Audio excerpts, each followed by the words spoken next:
안녕하세요. 오늘은 한국어의 예요 문법에 대해 알아보겠습니다.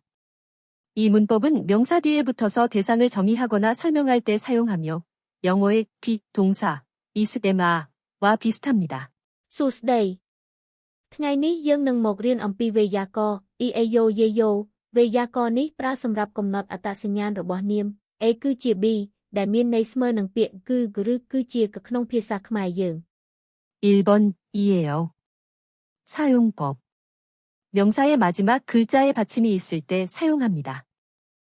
1. របៀបប្រើ EAYO ប្រើជាមួយពាក្យនាមដែលមានភេញ្ជនៈចុងក្រោយ 학생이에요. 학생의 생에 받침이 있어서 이에요를 붙입니다. ហាក់សេង EAYO គឺជាសិស្សពាក្យហាក់សេងមានភេញ្ជនៈចុងក្រោយគឺ e ដូច្នេះយើងបន្ថែម EAYO.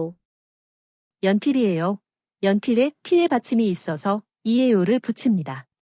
យន្តភី EAYO គឺជាខ្មៅដៃពាក្យយន្តភីមានភេញ្ជនៈចុងក្រោយគឺ ដូច្នេះយើងបន្ថែម EAYO. 2번 이에요. 사용법. 명사의 마지막 글자에 받침이 없을 때 사용합니다. 2. របៀបប្រើ EAYO ប្រើជាមួយពាក្យនាមដែលគ្មានភេញ្ជនៈចុងក្រោយបញ្ចប់ដោយស្រៈ 의사예요. 의사에 사의 받침이 없어서 예요를 붙입니다.